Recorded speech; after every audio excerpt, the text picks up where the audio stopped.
Assalamualaikum warahmatullahi wabarakatuh. Di sini kami dari kelompok 4 kelas 2023D akan mempresentasikan mengenai desain test case.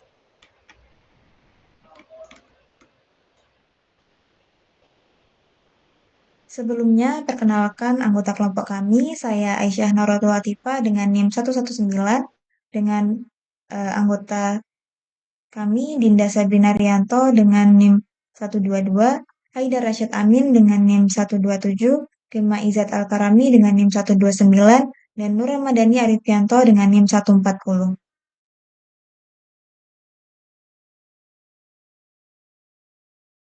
Untuk objektivitas materi, yang pertama, materi ini akan memberikan landasan yang cukup dalam memahami test case sebagai salah satu dasar dari testing.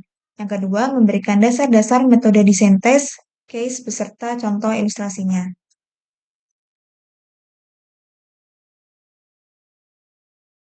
Lanjut.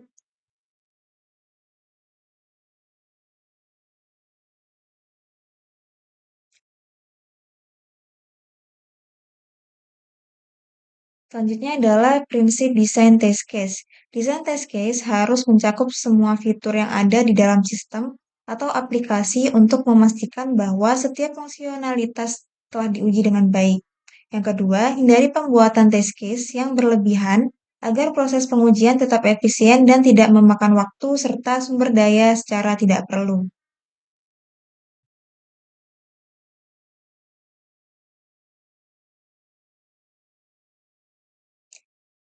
Untuk tantangan dari desain tes ini sendiri, yang pertama, desain tes untuk software memiliki kompleksitas yang sebanding dengan desain produk, karena harus mencakup berbagai skenario penggunaan dan potensi kesalahan. Yang kedua, pengujian harus berfokus pada objektivitas untuk menemukan error secara efisien dengan waktu dan usaha yang minimal.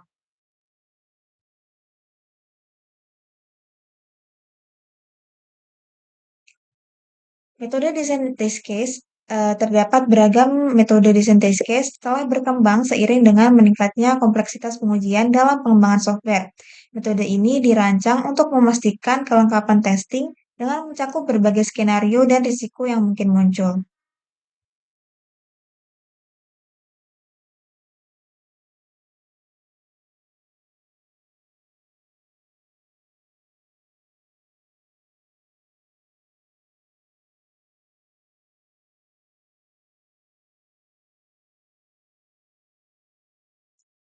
Terdapat dua pendekatan pengujian. Yang pertama adalah black box testing. Pendekatan ini menguji fungsi yang dispesifikasikan untuk memastikan operasional yang diharapkan dan mencari error. Yang kedua ada white box testing, yaitu menguji operasi internal produk untuk memastikan bahwa semua komponen berfungsi sesuai dengan spesifikasi yang dibutuhkan.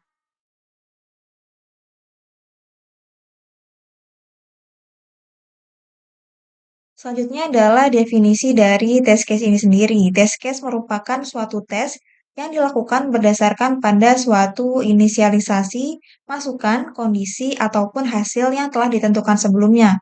Nah, untuk kegunaannya, yang pertama, dia adalah untuk melakukan testing kesesuaian suatu komponen terhadap spesifikasi.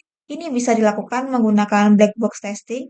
Dan yang kedua adalah untuk melakukan kesesuaian suatu komponen terhadap desain. Ini dilakukan menggunakan white box testing. Untuk materi selanjutnya akan disampaikan oleh rekan saya.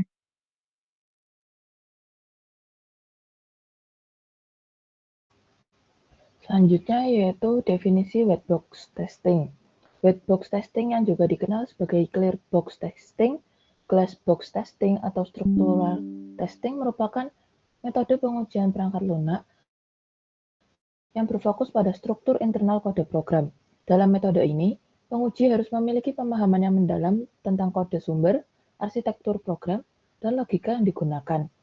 Dalam pengujian ini, pihak penguji perlu mengevaluasi data flow, kontrol program, kondisi batas, serta jalur logika untuk memastikan bahwa program berjalan sesuai dengan yang diharapkan.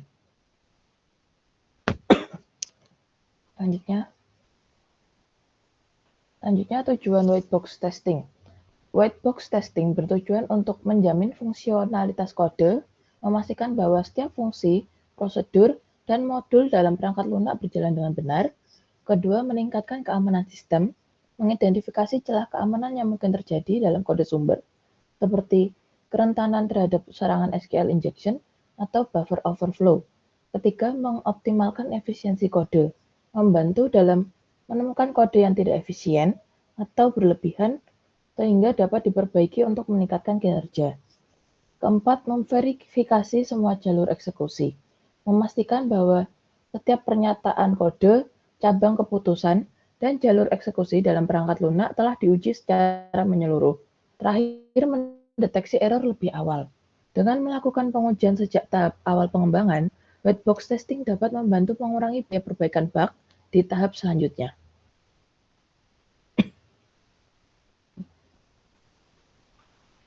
Selanjutnya yaitu karakteristik white box testing. Pertama, membutuhkan pemahaman kode sumber. Penguji harus memiliki pengetahuan yang mendalam tentang bahasa pemrograman yang digunakan dalam pengembangan perangkat lunak. Kedua, fokus pada logika program. Pengujian ini menganalisis bagaimana data diproses dan bagaimana keputusan dibuat dalam kode. Ketiga, memeriksa semua kemungkinan skenario. Pengujian dilakukan untuk mengidentifikasi semua kemungkinan skenario eksekusi kode, termasuk yang jarang terjadi. Keempat, yaitu menggunakan teknik berbasis coverage atau cakupan pengujian. Setiap bagian kode, cabang keputusan, dan jalur program dianalisis untuk memastikan semuanya diuji secara optimal.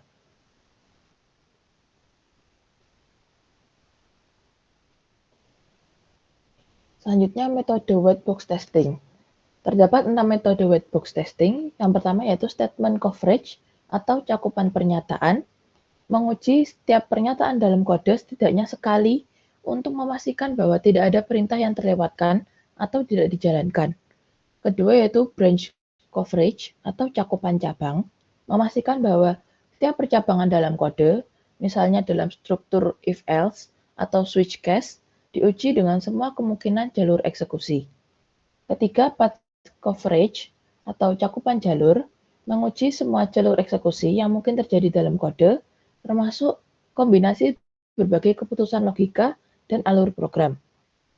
Keempat, condition coverage atau cakupan kondisi, memverifikasi bahwa setiap kondisi logika dalam pernyataan if, while, atau for diuji dengan nilai true dan false untuk memastikan semua kemungkinan dieksekusi.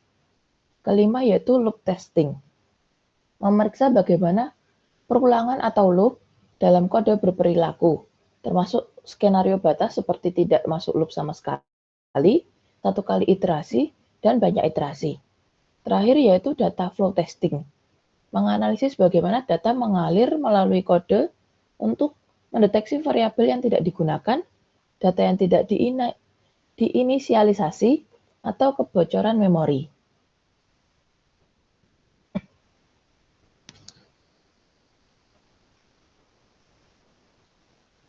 Kemudian kelebihan dari white box testing, yang pertama ada deteksi bug yang lebih mendalam, karena penguji memiliki akses penuh ke kode sumber, white box testing mampu mengidentifikasi bug yang mungkin tidak terdeteksi dalam metode pengujian lainnya.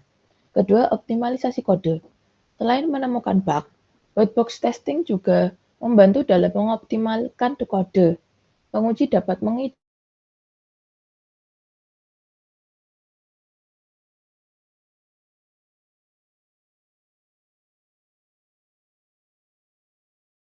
keamanan. Dengan mengakses struktur internal, penguji dapat menemukan celah keamanan yang mungkin tidak terlihat dari luar. Ini memungkinkan pengembang untuk memperbaiki kelemahan sebelum software dirilis ke publik. Yang keempat, menguji aliran kontrol secara menyeluruh.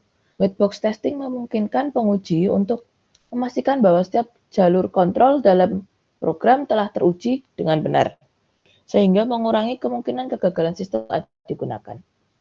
Selanjutnya akan dijelaskan oleh rekan.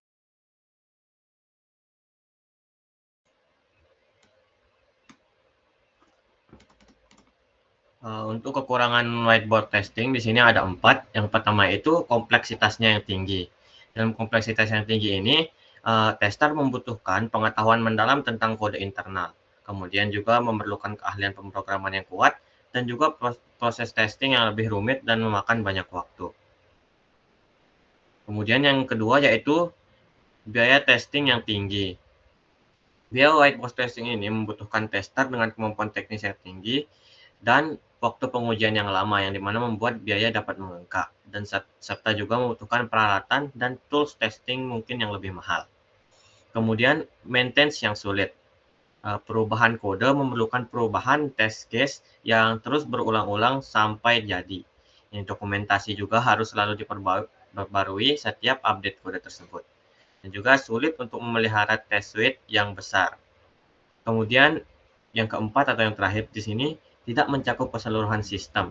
Di sini white box testing hanya fokus pada logika internal dan bisa melewatkan banyak masalah integrasi, dan juga kurang efektif untuk menguji UI dan user experience dari sistem tersebut.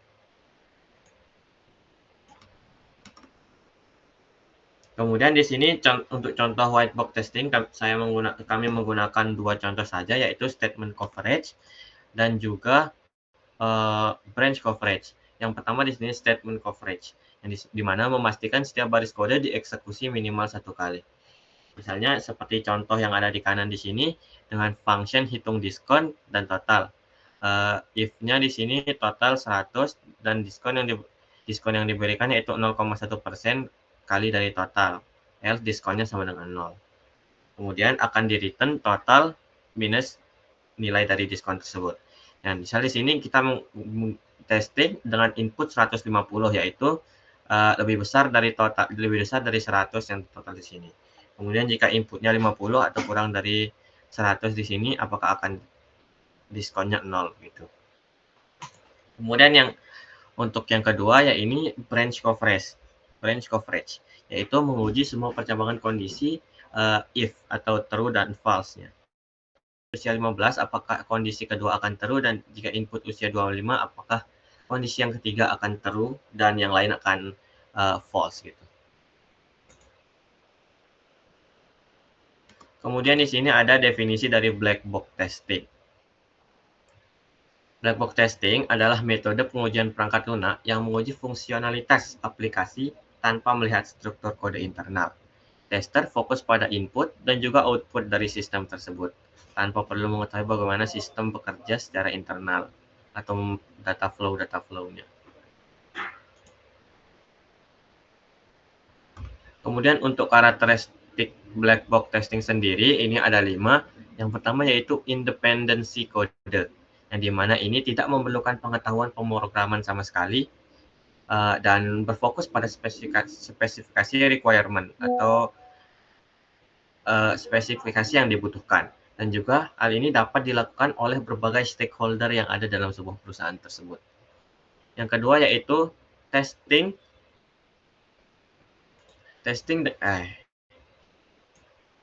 dengan perspektif pengguna, yang dimana sini menguji seperti pengguna akhir atau end customer, kemudian fokus pada UI user interface dan memvalidasi workflow dari sistem tersebut.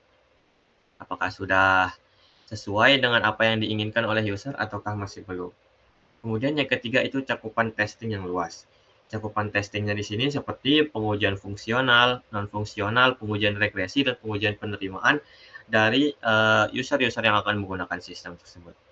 Yang keempat yaitu efisiensi biaya, di mana efisiensinya ini bisa jadi lebih cepat untuk dipersiapkan, kemudian tidak memerlukan analisis kode, dan juga cocok untuk pengujian sistem yang besar karena efisiensi biayanya yang lebih murah. Kemudian fleksibilitas dari testing ini yaitu dapat digunakan di berbagai jenis aplikasi, mudah beradaptasi dengan perubahan, dan cocok untuk pengujian end-to-end. Selanjutnya akan dijelaskan oleh teman saya.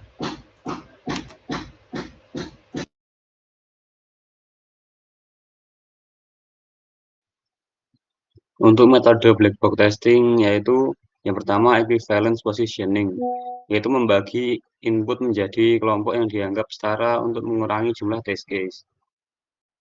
Contohnya adalah jika input harus berupa angka antara 1 sampai 100, maka kelas equivalence bisa berupa valid input 1 sampai 100 dan invalid input kurang dari 1 atau lebih dari 100. Yang kedua adalah decision table testing, menggunakan tabel keputusan untuk menguji kombinasi kondisi dan aksi.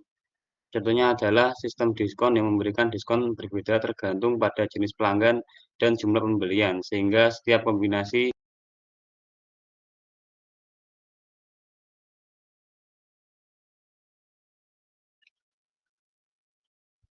Untuk metode black box testing, yang pertama adalah equivalence positioning, yaitu membagi input menjadi kelompok yang dianggap setara untuk mengurangi jumlah test case.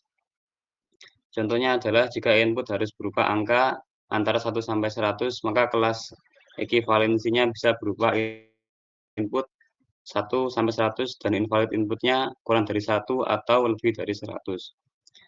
Yang kedua adalah decision table testing, menggunakan tabel keputusan untuk menguji kombinasi kondisi dan aksi.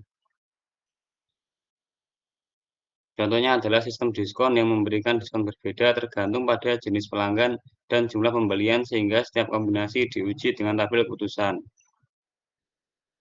Yang ketiga adalah boundary value analysis, yaitu menguji nilai batas untuk menemukan kesalahan yang mungkin terjadi di tepi input. Contohnya adalah jika input valid adalah 1 sampai 100, maka pengujian akan dilaksanakan pada nilai 0, 1, 100 atau 101. Untuk yang keempat adalah state transition testing, yaitu menguji perubahan status sistem berdasarkan input tertentu. Contohnya adalah sistem login yang mengunci akun setiap 3 kali gagal memasukkan password.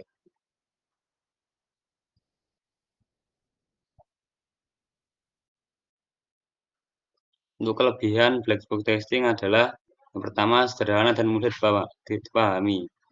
Tidak memerlukan pengetahuan teknis mendalam tentang kode sumber. Yang kedua, fokus pada pengalaman pengguna, mengutamakan bagaimana pengguna berinteraksi dengan sistem. Yang ketiga, dapat diterapkan pada berbagai jenis pengujian. Cocok untuk pengujian fungsional, regresi, dan penerimaan.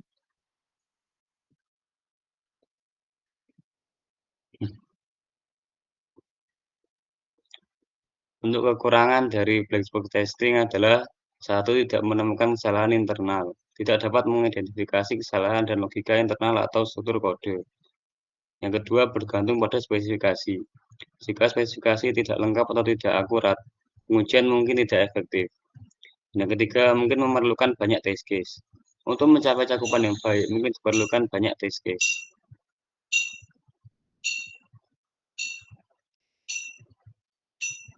Untuk contoh black box testingnya adalah seperti pada gambar di samping. Yang pertama adalah deskripsi fungsi. Fungsi max value menerima dua parameter A dan B dan mengembalikan nilai maksimum di antara keduanya. Yang kedua adalah rancangan test case. Dalam black box testing, kita akan merancang test case berdasarkan spesifikasi fungsional dari fungsi tersebut. Kita tidak akan melihat kode sumber, tapi akan fokus pada input dan output yang diharapkan. Contohnya adalah test case 1A lebih besar daripada B. Untuk inputannya A sama dengan 5 dan B sama dengan 3. Expected outputnya adalah 5, dan untuk deskripsinya adalah menguji kondisi di mana A lebih besar daripada B. Untuk selanjutnya adalah yang ketiga adalah eksekusi test case. Setelah merancang test case, kita dapat menjalankan fungsi dari input yang telah ditentukan dan memeriksa apakah output yang dihasilkan sesuai dengan apa yang diharapkan. Dan yang keempat, hasil. Jika setelah test case berhasil, maka kita dapat menyimpulkan bahwa fungsi max value telah diuji dengan baik menggunakan metode black box testing. Hasilnya sesuai dengan apa yang diharapkan berdasarkan spesifikasi fungsional. Yang terakhir adalah kesimpulan. Contoh di atas menunjukkan bagaimana black box testing dapat digunakan untuk menguji fungsi sederhana dengan merancang test case berdasarkan input dan output yang diharapkan. Dengan pendekatan ini, kita dapat memastikan bahwa fungsi tersebut dengan benar dalam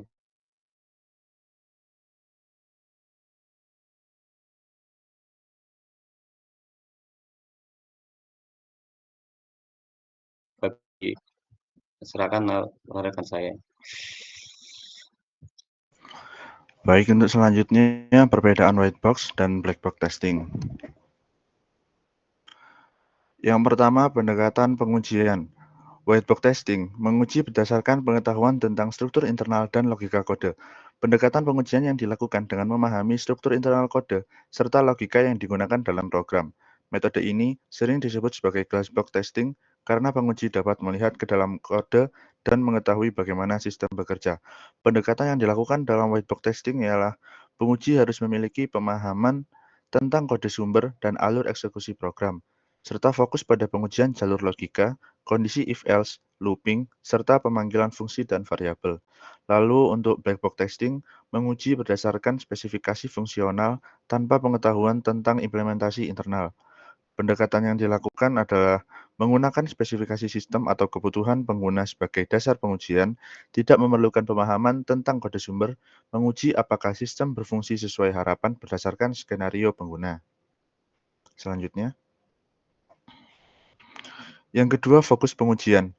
White box testing fokus pada logika struktur kode, mengidentifikasi kesalahan logika, kesalahan penulisan, dan jalur eksekusi yang tidak teruji. Contoh dari white box testing adalah memastikan bahwa semua jalur benar dan salah dalam kondisi if-else yang diuji. Lalu untuk black box testing, fokus pada fungsionalitas dan hasil akhir dari aplikasi, mengidentifikasi kesalahan dalam spesifikasi atau interaksi pengguna. Contohnya, menguji input yang berbeda, seperti positif, negatif, sama, dan nol, untuk memastikan output yang diharapkan.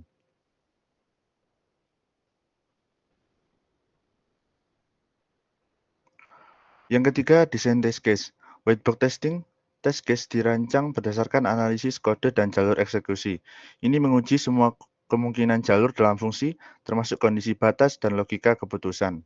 Lalu untuk black box testing, test case dirancang berdasarkan spesifikasi fungsional dan kebutuhan dari pengguna.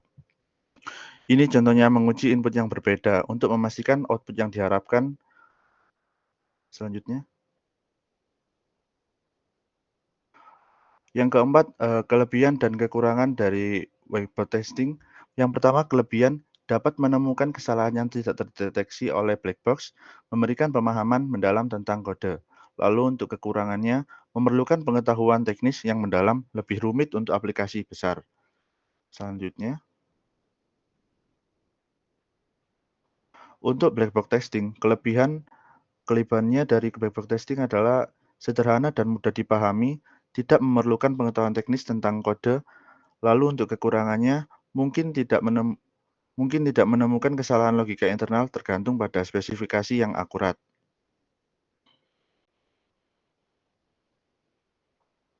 Lalu untuk kesimpulannya, white box testing dan black box testing adalah dua pendekatan yang berbeda dalam pengujian perangkat lunak. White box testing berfokus pada struktur dan logika internal kode, sementara black box testing berfokus pada fungsionalitas dan output dari sistem. Keduanya memiliki kelebihan dan kekurangan masing-masing, dan seringkali digunakan secara bersamaan untuk memastikan kualitas perangkat lunak yang lebih baik. Selanjutnya akan saya serahkan ke Atifah.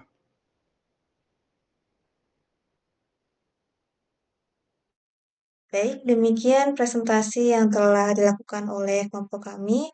Untuk kurang lebihnya kami mohon maaf. Sekian, wassalamualaikum warahmatullahi wabarakatuh.